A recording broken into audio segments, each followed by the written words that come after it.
ಅಲ್ಲ ಇವಾಗ ಅದೇ ಹೇಳಿದ್ದು, ಇವಾಗ ನನ್ನ ಪಕ್ಷ ಅಂತ ಇದ್ದಿದ್ದಕ್ಕೆ ಅದೆಲ್ಲ ಇತ್ತು, ಇವಾಗ ಇದಲ್ವೇ ಅಲ್ಲ, ಇವಾಗ ಇದು ನಿಮ್ ಕೈಲಿರೋ ಪಕ್ಷ.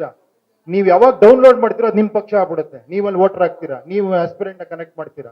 ಅರ್ಥ ಆಯ್ತಾ? ನಾನೇನಕ್ಕೆ ಸಿಗ್ಬೇಕು ಅಂತ ನನಗೆ ಅರ್ಥ ಆಗ್ತಿಲ್ಲ. ಲೀಡರ್ ನೀವೇ. ನಾವು ಫಸ್ಟ್ ಓಪನಿಂಗ್ ಪೇಜ್ ಹಾಕ್ರಿ, ನೋಡಿ ಅಲ್ಲಿ ಓಪನಿಂಗ್ ಪೇಜ್ ಅಲ್ಲಿ ನೋಡಿ, ಇದೇನು ಹೇಳಿ, ಕಿರೀಟ.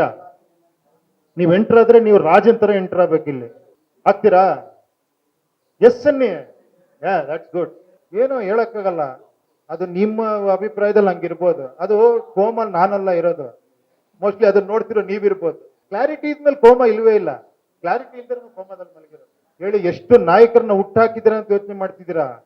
ನಾನ್ ಯಾವಾಗ ನಾಯಕ ಆಗ್ತೀನಿ ಅಂತ ಯಾವ ವೋಟರ್ ಯೋಚನೆ ಮಾಡ್ತಾ ಇಲ್ಲ. ಸಾವಿರಾರು ಜನ ನೋಡಿ, ಎಷ್ಟೋ ಜನ ಬಂದಿದೆ, ತೋರಿಸ್ಲ ನಿಮ್ಗೆ, ಯಾವ್ದೋ ಆಟೋ ಮೇಲೆ ಪ್ರಜಾಕಿ ಅಂತ ಕೊಂಡು ಹೋಗ್ತಾ ಇರ್ತಾನೆ, ನನಗೋನಕ್ಕೆ ಸಂಬಂಧನೇ ಇಲ್ಲ, ಯಾವ್ದೋ ವಿಡಿಯೋ ಮಾಡಿರ್ತಾನೆ. ಎಷ್ಟೋ ಜನಕ್ಕೆ ಹೋಗಿದೆ ಇದು. ಯಾವಾಗ್ಲೂ ಒಂದೇನೋ ಒಂದು ರೆವಲ್ಯೂಷನ್ ಸ್ಟಾರ್ಟ್ ಆಗ್ಬೇಕಾದ್ರೆ ಸಣ್ಣದಾಗ್ಲೇ ಸ್ಟಾರ್ಟ್ ಆಗೋದು. ಏನ್ ಹೇಳಿ, ಒಂದೇ ರೀತಿ ದೊಡ್ಡದಾಗ ಆಗ್ಬಿಡಲ್ಲ. ಆಮೇಲೆ ಈ ತರ ವಿಷಯಗಳು ಹೇಳಿ, 70 ವರ್ಷ ರಾಜಕೀಯ ವ್ಯವಸ್ಥೆ ನೋಡಿ ನೋಡಿ ನಾವ್ ಹೆಂಗಾಗ್ಬಿಟ್ಟಿದೀವಿ ಅಂದ್ರೆ, ನಾನು ಹೇಳಿದ ನನ್ಗೆ ಯಾರೋ ಒಬ್ಬ ಬೇಕು, ನನಗೆ ಯಾರೋ ಒಬ್ಬ ಬಂದು ನನ್ನ ಜೀವನ ಬಗೆಹರಿಸ್ಬೇಕು, ಇದೇ ಪ್ರಾಬ್ಲಮ್ ಆಗಿರೋದು. ನಾವ್ ಹೇಳ್ತಿರೋದು ಹಂಗಲ್ಲ ನೋಡಪ್ಪ, ಚಿಕ್ಕ ಲೆವೆಲ್ ಅಲ್ಲಿ ಹೇಳ್ತಿರೋದು. ಏನ್ ಹೇಳಿ, ಒಂದು ಗ್ರಾಮ ಪಂಚಾಯತಿ, ಒಂದು ಕಾರ್ಪೊರೇಷನ್ ಲೆವೆಲ್ ಅಲ್ಲಿ ಯಂಗ್ಸ್ಟರ್ಸ್ ಒಂದಾಗ್ಬೋದು, ಇಲ್ಲಿ ಸೇರ್ಕೊಬಹುದು. ಕರೆಕ್ಟ್ ಆಗಲ್ಲ ಅಂತ ಹೇಳಿ ನೋಡೋಣ.